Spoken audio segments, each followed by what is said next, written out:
I watched my father die at 68 from a heart attack that took him in minutes. One moment he was sitting at the kitchen table drinking coffee, and the next he was gone. There were no warning sirens, no dramatic symptoms that told us something terrible was about to happen. It felt sudden and unfair. My mother, however, lived to 82. She had a sharp mind, steady hands, and walked every morning until the week she passed away. She cooked for herself, tended her garden, and read every evening before bed. What always puzzled me was that they came from the same family, shared the same genetics, and lived similar lives for most of their years. Yet their aging paths were completely different. One life ended suddenly in the late 60s, the other stretched into the mid-90s, with independence and clarity almost until the end. For years I kept asking myself the same question: what made the difference? For the past 22 years, I've worked as a geriatric physician at Johns Hopkins, studying the science of aging and caring for older adults. Over that time, I've examined more than 8,000 patients in their 60s, 70s, and 80s. I've watched people enter their 60s full of energy and purpose, and I've watched others begin to decline much earlier than anyone expected. At first, I thought the answers would be found in the usual places: blood pressure readings, cholesterol levels, heart scans, and laboratory reports. But over time, I realized something surprising. Some patients with perfect lab results still declined quickly, while others with average numbers remained strong and active for decades. After years of observing patterns, a different picture started to emerge. I began noticing that long before major illnesses appeared, the body often gave small physical signals, subtle changes in strength, movement, balance, sleep, and motivation. These signals weren't dramatic enough to trigger alarm in a routine checkup, but they were remarkably consistent predictors of how someone would age. Eventually, I identified 5 simple body signs that repeatedly predicted whether someone would stay active into their 80s and 90s or begin declining earlier than expected. These signs are not complicated medical tests. They aren't expensive scans or procedures that require a hospital. In fact, they're things you can check yourself at home in less than 10 minutes. They reveal how well your body's most important systems, your muscles, nerves, brain, and metabolism, are working together. When these systems stay strong, people remain independent. When they weaken, the aging process tends to accelerate. I remember one patient who illustrated this perfectly. Last year, a woman named Mrs. Patterson came to see me. She was 64 years old, and her daughter had insisted she schedule the appointment. When they walked into the office, the daughter looked worried. "Mum's slowing down, Dr. Chen," she said. "She used to be active all the time, but lately she seems tired and unsteady." Mrs. Patterson smiled politely and insisted she felt fine. "I think my daughter just worries too much," she said. I ran the usual tests. Her blood work looked normal. Her heart rhythm was steady. Her blood pressure was within a healthy range. On paper, everything suggested she was doing well, but experience had taught me to look deeper. So I checked the 5 aging signals that I always measure with my patients. 4 of them were weaker than they should have been. I turned to her daughter and spoke gently. "If nothing changes," I said, "your mother may begin serious physical decline within the next 5 years." The daughter's eyes filled with tears almost immediately, but Mrs. Patterson reacted differently. She leaned forward in her chair and asked a simple question. "Then what do I need to do?" That question changed everything. Instead of accepting decline as inevitable, she decided to work on the things her body was telling her. I showed her 5 small daily exercises, each taking only a few minutes. None of them required a gym or special equipment. They simply strengthened the systems that were beginning to weaken. That was 11 months ago. Just last week, Mrs. Patterson walked back into my office. This time she came alone. No cane, no daughter helping her through the door. She had driven 40 minutes to get there by herself. When she sat down, she smiled and said something I'll never forget. "Dr. Chen, I feel 20 years younger." What changed? She strengthened the 5 signals of aging. Before I explain what those signals are, there's something important you need to understand about the way the body ages after 60. Most people assume aging happens randomly. They believe that one day the heart suddenly fails, or memory suddenly disappears, or mobility suddenly declines. But in reality, aging tends to follow a pattern. Many doctors focus on individual organs. Cardiologists focus on the heart. Neurologists focus on the brain. Orthopedic specialists focus on bones and joints. But the human body doesn't function as separate parts. It works like a connected chain. Each system supports the others. When one link weakens, it begins placing stress on the rest of the chain. Eventually, multiple systems start to struggle together. That's why these 5 signs matter so much. They reveal which links in that chain are beginning to weaken long before serious disease appears. Strengthen those links early, and many people gain 10 or even 20 additional active years. Ignore them, and decline can accelerate surprisingly quickly.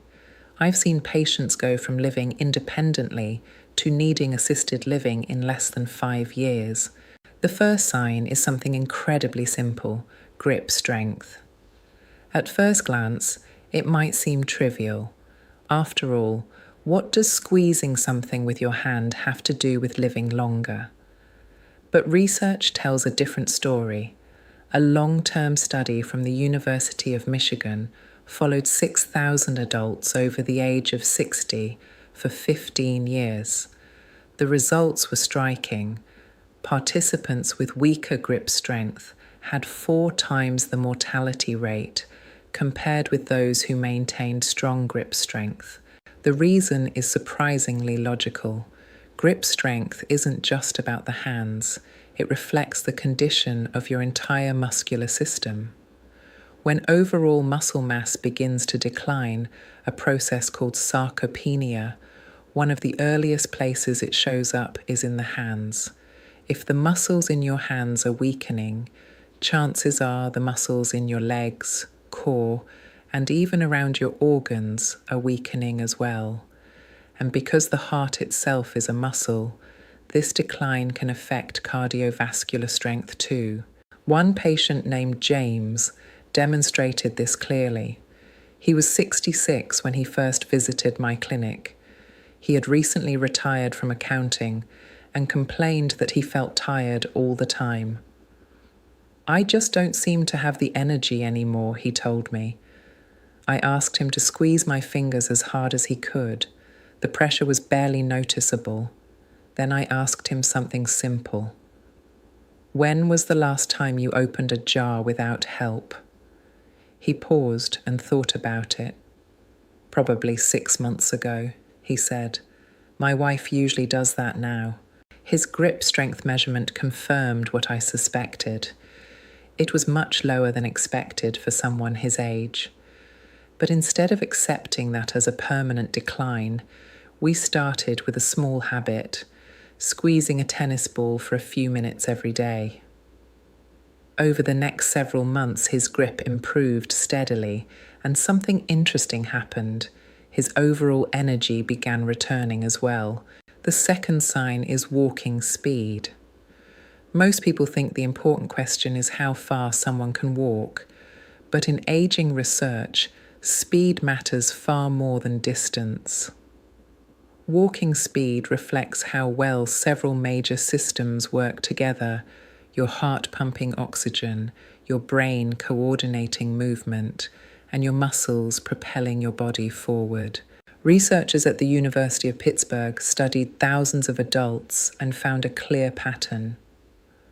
Those who walked faster than about 0.8 meters per second in their 60s and 70s had a dramatically higher chance of living into their 90s. Those who walked significantly slower faced a much higher risk of early decline. Walking speed is sometimes called the sixth vital sign because it reveals so much about overall health. The third sign is balance, especially the ability to stand on one leg. This simple test actually measures the health of your nervous system. Every moment you're standing, sensors in your feet send signals to your brain about pressure and position. Your brain processes that information instantly and sends commands back to tiny muscles throughout your body to keep you upright. When this communication system slows down with age, balance becomes less stable and the risk of falls increases dramatically. The fourth sign is your ability to sit down on the floor and stand back up again without using your hands. This movement, known as the sitting-rising test, requires strength, flexibility, coordination, and balance all at once. In a long-term study from Brazil, adults who struggled with this movement had significantly higher mortality rates than those who could perform it easily. The fifth sign is sleep quality, not simply the number of hours spent in bed, but the depth of sleep achieved. During deep sleep, the brain clears toxins, cells repair themselves, and the body resets many of its essential systems. When deep sleep becomes fragmented or too short, cognitive decline and fatigue often follow. And finally, there is one more factor that science is beginning to understand more clearly every year: purpose. A major study from Rush University followed more than 1,000 older adults for several years. Those who reported having a strong sense of purpose in life had about half the mortality risk of those who felt their lives lacked meaning. Purpose can come from many places: family, volunteering, hobbies, learning, or helping others. But its effect on health is surprisingly powerful. When I think back on my parents, I realize something remarkable. My father never learned about these signals.